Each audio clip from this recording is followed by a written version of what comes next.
വയനാട് ഉരുൾപൊട്ടലിൽ മരിച്ചവരുടെ എണ്ണം ഔദ്യോഗികമായി 369 ഉയർന്നിരിക്കുന്നു. 355 മരണങ്ങളാണ് ഇന്ന് ഉച്ചവരെ സ്ഥിരീകരിച്ചത്. അതിനുശേഷം പലയിടങ്ങളിൽ നിന്നായി മൃതദേഹം കണ്ടെത്തുന്ന ഒരു സാഹചര്യം കൂടി ഉണ്ടായിരുന്നു. നമ്മൾ വീണ്ടും ഈ വാർത്തയിലേക്ക് തന്നെ തിരികെ വരികയാണ്. മധു മേപ്പാടി കമ്മ്യൂണിറ്റി ഹാളിൽ നിന്ന് നമ്മളോടൊപ്പം തുടരുന്നുണ്ട്. മധു, മുഴുവൻ മൃതദേഹങ്ങളും ആംബുലൻസിൽ കയറ്റി കഴിഞ്ഞുവോ? മധു, നേരത്തെ ഞാൻ പറഞ്ഞതുപോലെ തന്നെ ആദ്യം 3 വണ്ടികൾ, വീണ്ടും 2 വണ്ടികൾ, പിന്നീട് 3 വണ്ടികൾ, ആ വിധത്തിലാണ് ഇവിടെ മൃതദേഹങ്ങൾ കൊണ്ടുപോകുന്നത്. ഒറ്റ യാത്ര എന്നതിനപ്പുറത്ത് ഈ വിധത്തിൽ നിന്നാണ് ഇപ്പോൾ പോലീസ് ഉദ്യോഗസ്ഥർ നമ്മളോട് പറഞ്ഞിട്ടുള്ളത്. എന്തായാലും ഇതിന് ഒന്നിച്ചാണ് ഇവിടെ നിന്ന് പുറപ്പെടുക. അതിന് ഒപ്പം നമ്മൾ കൊത്തുമലയിലേക്ക് നമ്മളും ഇതിന് പിന്നാലെ എത്താതിരിക്കും. എന്തായാലും ഈ പ്രദേശത്ത് നമ്മൾ പ്രതീക്ഷിച്ചതിനുമേറെ ജനങ്ങളാണ് ഇവിടെ എത്തിയത്. കാരണം ഇവിടെ എത്തണം എന്ന് ആരോടും നിർദ്ദേശിച്ചിരുന്നില്ല. എത്തിച്ചേരാൻ നിർദ്ദേശിച്ചത് പുത്തുമലയിലാണ്. അവിടെ രഘു പറഞ്ഞതുപോലെ തന്നെ ആളുകൾ സർവമത പ്രാർത്ഥനയ്ക്കും ആചാരങ്ങൾ അർപ്പിക്കാനുമായി കാത്തുനിന്നിരുന്നു.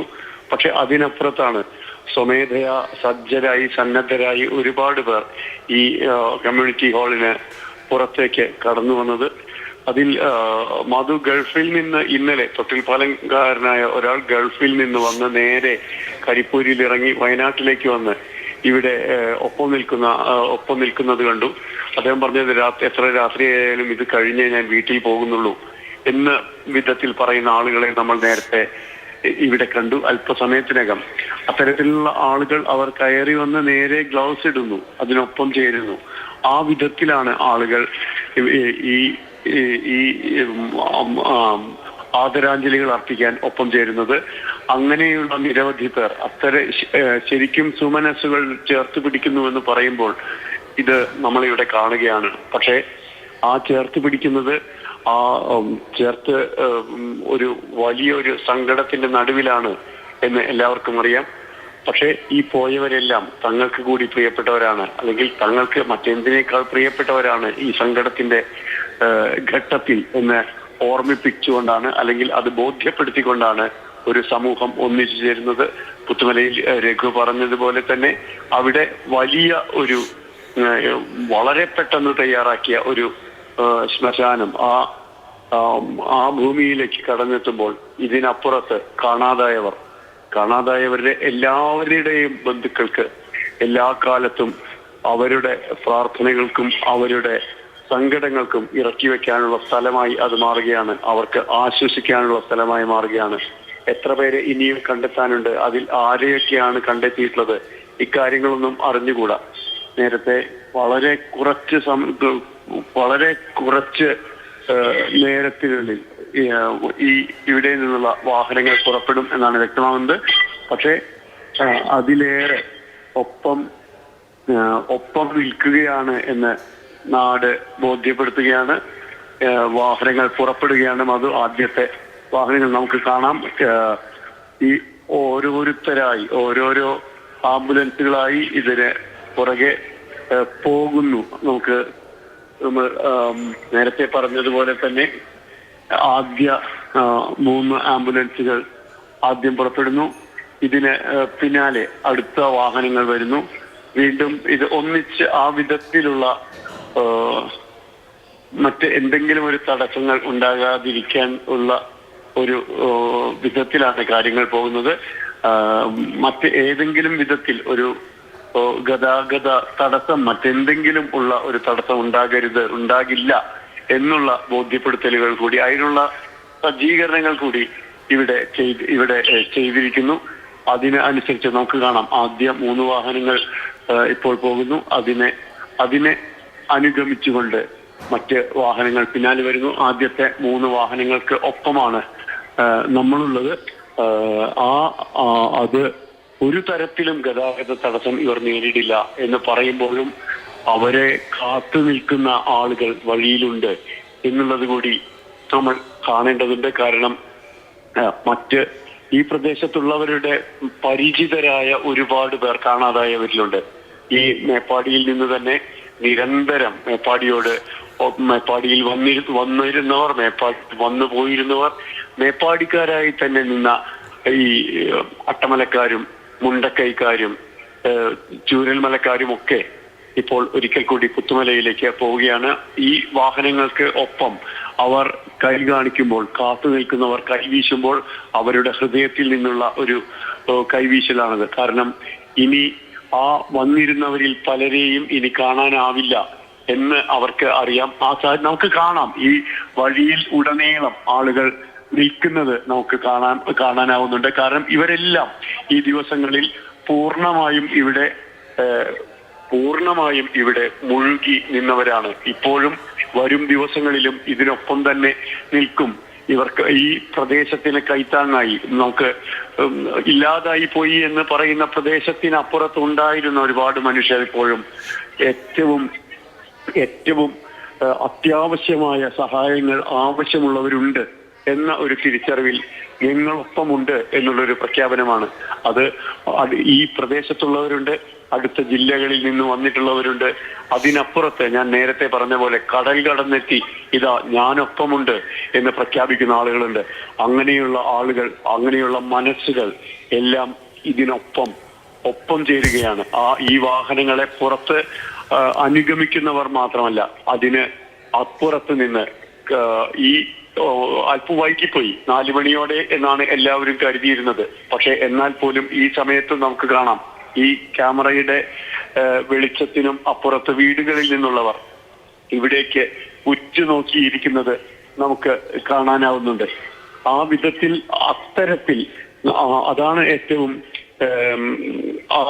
അതിലൂടെ ഒരു നാട് പരസ്പരം ആ കണ്ണുകളിലൂടെ, ആ നീണ്ടെത്തുന്ന നോട്ടങ്ങളിലൂടെ അത് പ്രഖ്യാപിക്കുന്നത് ഈ ദുഃഖത്തിൽ ഇത് ഞങ്ങളുടെ കൂടി ദുഃഖമാണ് എന്നുള്ളൊരു പ്രഖ്യാപനമാണ്. കാരണം നമുക്കറിയാം, ഇരുവശത്തും ഇപ്പോൾ എനിക്ക് തോന്നുന്നു ക്യാമറയിൽ ആ ദൃശ്യങ്ങൾ കൂടി കാണാനാകുമെന്ന് തോന്നുന്നു. ഓരോരുത്തരും അവരുടെ കണ്ണുകളിൽ നിന്ന് എനിക്ക് അതിന്റെ ആഴങ്ങൾ മനസ്സിലാക്കാനുണ്ട്. ിരിക്കുന്ന പോലീസ് പലപ്പോഴും കർശനമായും ഇരുവശത്തു നിന്നുമുള്ള ഗതാഗതം ഏറെക്കുറെ കർശനമായി തന്നെ നിയന്ത്രിക്കുന്നുണ്ട്. അപ്പോൾ ആ വണ്ടികളിൽ നിന്ന് പുറത്തിറങ്ങി ആളുകൾ ആദരാഞ്ജലികൾ അർപ്പിച്ച് വഴിയോരത്ത് നിൽക്കുന്നത് നമുക്ക് കാണാനാവുന്നുണ്ട്. പലയിടത്തും ഇത്രയും വൈകും എന്ന് ആരും പ്രതീക്ഷിച്ചിരുന്നില്ല. പക്ഷേ ആ വൈകിയിട്ടും, എത്ര വൈകിയാലും ഒരു നോക്ക് കാണുക എന്ന് പറയുമ്പോൾ ആരെന്ന് അറിയാത്തവർ അത് ഞങ്ങളിൽ ഒരാളാണ്, അല്ലെങ്കിൽ ഞങ്ങൾ കാത്തിരിക്കുന്ന ആളാണ്, എന്റെ സ്വന്തം ആളാണ് എന്ന ബോധ്യത്തിൽ ഒരു കൈത്താങ്ങാവാൻ ഞങ്ങളുണ്ട് നിങ്ങളുടെ കുടുംബത്തിന് എന്നുള്ള ഒരു ഐക്യപ്പെടൽ കൂടി അവിടെ സംഭവിക്കുന്നുണ്ട് മാധു. അതാണ് ഈ വഴിയോരത്ത് നിന്ന്, ചെറിയ ഇടവഴികളിൽ നിന്ന് ഒക്കെ ആളുകൾ കടന്നെത്തി ഈ വഴിക്കണ്ണുമായി കാത്തു നിൽക്കുന്നു.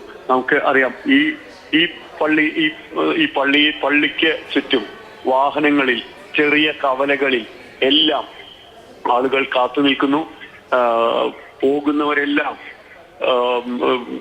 എങ്ങനെ പറയണമെന്ന് അറിയാൻ പറ്റാത്തത്ര വിധത്തിൽ ഈ 3 വാഹനങ്ങൾ, ആദ്യത്തെ 3 വാഹനങ്ങൾ പോകുമ്പോൾ അവിടെ മുൻപ് ഞാൻ പറഞ്ഞ പോലെ പലവട്ടം പോയിട്ടുള്ള വഴികളാണ്. പക്ഷെ അതിലുടനീളം, ഞാൻ ഇത്ര നേരം യാത്ര ചെയ്യുമ്പോഴും ഉടനീളം ആളുകൾ അവർക്ക് ആദരാഞ്ജലികൾ അർപ്പിക്കാൻ നിൽക്കുന്നു എന്നുള്ളത് തീർച്ചയായും ഈ ദുരന്തത്തിൽ, ആ ദുരന്തത്തിൽ പെട്ടവരോടുള്ള ഐക്യദാർഢ്യം പ്രഖ്യാപിക്കലാണ്. ആ വിധത്തിൽ മുന്നോട്ട് പോയിക്കൊണ്ടിരിക്കുകയാണ് മേപ്പാടി. മധു, ഒരുപക്ഷെ ഒരു നാടിനെ ഒന്നാകെ കടപുഴക്കി എറിയാൻ എത്തിയ ദുരന്തമാണ്. അതിൽ നിന്ന് തലനാരിടയ്ക്ക് രക്ഷപ്പെട്ട മനുഷ്യർ കൂടിയായിരിക്കും അവരൊക്കെ. അപ്പോൾ ഒന്നുകിൽ തങ്ങൾ ഇരയാകേണ്ടിയിരുന്ന, തങ്ങൾക്ക് പകരം ഇരയായി പോയ മനുഷ്യർ എന്നുള്ളൊരു ഐക്യദാർഢ്യപ്പെടലുണ്ട്. മറ്റൊന്ന്, ഒരു നാടിനെ അപ്പാടെ ബാധിച്ചൊരു ദുരന്തമാണ്, അതിൻ്റെ ഐക്യപ്പെടലുണ്ട്. അങ്ങനെ പലതുണ്ട്. മാത്രമല്ല, കേരളമാകെ എത്രയോ ദിവസങ്ങളായി, മണിക്കൂറുകളായി ഇടതടവില്ലാതെ നോക്കി നിൽക്കുന്നത് അവരുടെ കണ്ണുകളിലേക്കാണ്. അങ്ങനെ ഒരു സ്നേഹവും സാഹോദര്യവും ഒരു ഐക്യപ്പെടലും ഒക്കെ അവിടെ ഉണ്ടായിട്ടുണ്ട്. മേപ്പാടി ചൂരൽമല റോഡിലേക്ക് ഈ വണ്ടി കിടക്കുമ്പോൾ തീർച്ചയായും മാധു പറഞ്ഞതുപോലെ തന്നെയുള്ള ആ ഒന്നിക്കൽ അവിടെ സംഭവിക്കുന്നുണ്ട്. ഇവിടെ നിന്ന് ഇപ്പോൾ നമ്മൾ നിൽക്കുന്നിടത്ത് നിന്ന് ചൂരൽമലയിലേക്ക് 12 കിലോമീറ്ററിലധികം ദൂരമുണ്ട്. പക്ഷേ അതിനും തൊട്ട് താഴെ പുത്തുമലയിലാണ് പുതിയ ശ്മശാനം ഒരുക്കുന്നത്. ആ പുതിയ ശ്മശാനം പുത്തുമലയിലെ ആണ് എന്ന് പറയുമ്പോൾ അവിടേക്ക് പോകുന്നു. പക്ഷെ വീണ്ടും ഞാൻ നേരത്തെ പറഞ്ഞ പോലെ തന്നെ അടുത്ത കവലകളിൽ ഈ അവസാനമായി ഒരു തവണ കൂടി തങ്ങളുടെ മൊബൈലിലെങ്കിലും ഈ ദൃശ്യം പകർത്താൻ, ഈ ആംബുലൻസുകളെ പകർത്താൻ കാത്തു നിൽക്കുന്ന ആളുകളുണ്ട്. ഈ കാത്തു നിൽക്കുന്ന ആളുകൾ ഈ പകർത്തുന്ന ദൃശ്യങ്ങൾ ലോകമെമ്പാടും അല്പസമയത്തിനകം തന്നെ അല്ലെങ്കിൽ ഇതേ സമയം തന്നെ എല്ലായിടത്തും എത്തിക്കുകയും അവരുടെ ഗ്രൂപ്പുകളിലൂടെ ചെല്ലുകയും ഒക്കെ ചെയ്യും. ഈ പണി നടക്കുന്ന റോഡിലൂടെ വാഹനങ്ങൾ പതുക്കെ പോവുക, അത് നമുക്ക് ബോർഡ് കാണുമ്പോൾ പതുക്കെ എന്നതിനപ്പുറത്ത് ഇവരുടെ ജനങ്ങളുടെ മനസ്സിൽ നിന്ന് ഒരിക്കലും വേഗത്തിൽ പോകാൻ കഴിയാത്ത വിധത്തിൽ എത്തിയിട്ടുള്ള ആളുകളാണ്. ഈ എത്ര പേരെന്ന് മാധു ഇപ്പോഴും നമുക്ക് അറിഞ്ഞുകൂടാ. പക്ഷെ ആ എത്ര പേർ എന്നതിനപ്പുറത്ത് ഓരോരുത്തരും തിരിച്ചറിയാൻ കഴിയുന്നില്ല എന്ന് പറയുമ്പോൾ അത് പേരുകൊണ്ട് തിരിച്ചറിയുന്നില്ല എന്നുള്ളത് മാത്രമാണ്. ഒരു മനുഷ്യൻ എന്ന നിലയിൽ കൃത്യമായി തിരിച്ചറിയപ്പെടുന്നുണ്ട്. അത് ഞാൻ നേരത്തെ പറഞ്ഞതുപോലെ എന്റെ ഉറ്റവനാണ് എന്ന ഒരു വ്യക്തമാക്കൽ ഉടനീളം വഴികളിൽ നമ്മൾ കാണാനുണ്ട്. ഇത് അല്പം ജനവാസമില്ലാത്ത മേഖലയാണ്. പക്ഷെ എങ്കിൽ പോലും ആ റൂട്ടിലൂടെ പുതിയ ശ്മശാനത്തിലേക്ക് കടന്നു ചെല്ലുകയാണ്. എല്ലാം കൊണ്ടും ഒരു ജീവിതം എത്ര വേഗത്തിൽ പൊലിഞ്ഞു പോകും, ഒരുപാട് സ്വപ്നങ്ങൾ എത്ര ക്ഷണത്തിൽ കരിഞ്ഞു പോകും എന്നൊക്കെ നമ്മളെ ബോധ്യപ്പെടുത്തിക്കൊണ്ട് ഒരൊറ്റ പുലർച്ചെ, ഒരു പാതിരാ പിന്നിട്ടൊരു രാത്രിയിൽ ഇനിയൊരു പുലർച്ചയില്ലാതെ, ഇനിയൊരു പ്രഭാതമില്ലാതെ ആ പ്രദേശത്തെ അപ്പാടെ, ഒരു മനോഹരമായ ഗ്രാമത്തെ അപ്പാടെ ഇല്ലാതാക്കുമ്പോൾ അതിനൊപ്പം പോയ മനുഷ്യർ, അതിനൊപ്പം മാഞ്ഞുപോയ മനുഷ്യർ, ആ പ്രദേശത്തിനൊപ്പം മാഞ്ഞുപോയ മനുഷ്യർ, അവരിൽ പലരെയും ഇനിയും തിരിച്ചറിഞ്ഞിട്ടില്ല, പലരെയും കണ്ടെത്തിയിട്ടില്ല. പക്ഷേ മധു, ഞാൻ നേരത്തെ പറഞ്ഞ ഒരു കാര്യം അതാണ്. മറ്റ് പലയിടത്തും ഞാൻ ഇത്തരത്തിലുള്ള ഈ ദുരന്തങ്ങൾക്ക് സാക്ഷിയാക്കേണ്ടി വന്നിട്ടുണ്ട്. പക്ഷെ ഈ പ്രദേശം ഒരുപക്ഷെ അതൊരു ദുരന്തം, ഒരു മഹാദുരന്തമായി മാറുമ്പോൾ മനുഷ്യൻ അതിവേഗത്തിൽ അതിനോട് താതാത്മ്യപ്പെടുമോ എന്ന് പോലും സംശയം തോന്നുന്ന ഒരു ഘട്ടമാണിത്. കാരണം ഈ നാട് കുറെ കൂടി വേഗത്തിൽ അടുത്തത് എന്ത് ചെയ്യണം എന്നുള്ള ആലോചനയിലേക്ക് മാറുന്നു. കാരണം എല്ലാ അടിസ്ഥാന സൗകര്യങ്ങളും നഷ്ടപ്പെട്ടാണ് ക്യാമ്പുകളിലുള്ളത്. തിരിച്ചുവരവ് എളുപ്പമല്ല, പക്ഷെ തിരിച്ചു വരണം എന്നുള്ള നിശ്ചയദാർഢ്യം നമുക്ക് ഈ കണ്ണുകളിൽ ഞാൻ ഇന്ന് കണ്ടു. അത് തന്നെയാണ് ഏറ്റവും പ്രത്യാശ നിർഭരമായ കാര്യവും അത് എടുത്തു പറയേണ്ടതുണ്ട്. കാരണം ഇപ്പോൾ എനിക്ക് മുന്നിൽ പോകുന്ന 3 മനുഷ്യരുണ്ടായിരുന്നു. ആ മനുഷ്യർ അതാരെന്നറിയില്ല. ആ മനുഷ്യർ കാണാതെ പോയവരടക്കമുള്ള ആരുമാകാം. ആ മനുഷ്യരുടെ യാത്ര, ആ മനുഷ്യരുടെ ചുവടുകൾ, അതിനെ സാർത്ഥകമാക്കാൻ, അവരുടെ ലക്ഷ്യങ്ങൾ സാക്ഷാത്കരിക്കാൻ ബാക്കിയുള്ളവർക്ക് കഴിയണം എന്നുള്ളൊരു കാഴ്ചപ്പാടിലൂടെയുള്ള ഒരു യാത്രയാണ് ആത്മവിദ്യാലയം എന്നൊക്കെ ഞാൻ നേരത്തെ പറഞ്ഞു. അത് എല്ലാ സ്വപ്നങ്ങളുടെയും അവസാനമാണ്. ആ സ്വപ്നങ്ങൾ പക്ഷെ പുതിയ സ്വപ്നങ്ങൾക്ക് പിന്നാലെ പോകും എന്ന് കൊണ്ട് പറയുമ്പോഴും ഈ യാത്ര അത് പുതിയ സ്വപ്നങ്ങൾക്കപ്പുറത്ത് പുതിയ ഒരു പ്രാർത്ഥനാ സ്ഥലത്തേക്കുള്ള ഒരു യാത്രയാണ്. ഈ കാണാതായ ആളുകളുടെ മുഴുവൻ ബന്ധുക്കളും, മുഴുവൻ ബാക്കി വരുന്ന തലമുറകളും എനിക്ക് ഇപ്പോൾ പിന്നിലും കാണാനാവുന്നുണ്ട്. ഈ വണ്ടികൾ കടന്നു വരുന്നത് എനിക്ക് ഈ തിരിവിൽ വെച്ച് നോക്കുമ്പോൾ പിന്നിലും കാണാനാവുന്നുണ്ട്. ഈ 8 വണ്ടികൾ മധു, ഈ 8 മനുഷ്യരുടെ സങ്കല്പങ്ങൾ, അവരുടെ വരാനിരിക്കുന്ന മുഴുവൻ തലമുറകളും, അവരുടെ അവശേഷിക്കുന്ന ബന്ധുക്കളും, ഉറ്റവരും, ഉടയവരും, സുഹൃത്തുക്കളും എല്ലാം ഇനിയുള്ള ദിവസങ്ങളിൽ പുത്തുമലയിലെ ഈ സ്ഥലത്തേക്ക്, അവരുടെ ഈ വിശ്രമ സ്ഥലത്തേക്ക് കടന്നെത്തും. അവരുടെ ആത്മാക്കൾ ഈ കടന്നെത്തുന്നവരുടെ പ്രാർത്ഥനകളെ സാർത്ഥകമാക്കാൻ അവിടെ ഉണ്ട് എന്നവർ തീർച്ചയായും വിശ്വസിക്കുന്നുമുണ്ട്. ആ ഘട്ടത്തിൽ അങ്ങനെ വിശ്വസിക്കുമ്പോൾ ഇത് ഒരു പുതിയ സ്ഥലത്തേക്കുള്ള ഒരു യാത്രയായി മാറുകയാണ്. ഇത്രയേറെ പേരുടെ ആത്മാക്കൾ സംഗമിക്കുന്ന സ്ഥലം, ഇത്രയേറെ ആളുകളുടെ പ്രാർത്ഥനകൾ സംഗമിക്കുന്ന സ്ഥലം. ആ സ്ഥലം ഇതുവരെ അത്തരം ഒരു സ്ഥലം ഭൂമിയിലില്ലായിരുന്നു.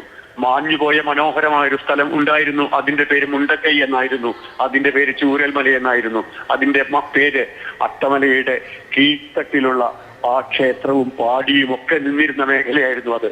പക്ഷെ അതിനപ്പുറത്ത് പുതിയൊരു പ്രാർത്ഥനാ സ്ഥലം, മനോഹരമായ മറ്റൊരു സ്ഥലം ഉണ്ടാകുന്നു എന്ന് പോസിറ്റീവായി കാണുക മാത്രമേ നമുക്ക് ഈ ഘട്ടത്തിൽ സാധ്യമാവുകയുള്ളൂ. ആ യാത്രയ്ക്കാണ് നമ്മളിപ്പോൾ സാക്ഷ്യം വഹിക്കുന്നത്. തീർച്ചയായും ഇത് ഒരു ആനന്ദപ്രദമായ ഒരു യാത്രയേ അല്ല. പക്ഷെ അതിനപ്പുറത്ത് ഈ യാത്ര പുതിയ ഒരുപിടി വിശ്വാസങ്ങളെ കൂടി മുന്നിലേക്ക് വയ്ക്കുന്നതാണ്. ഒരുപിടി മനുഷ്യർക്ക് അവരുടെ മുന്നോട്ടുള്ള യാത്രയെ അവർക്ക് ആശ്വാസത്തിന്റെ തുരുത്ത് ആയി മാറാൻ ഒരിടത്തേക്കുള്ള യാത്രയാണ്. ആ യാത്രയാണ് നമ്മളിപ്പോൾ കണ്ടുകൊണ്ടിരിക്കുന്നത്.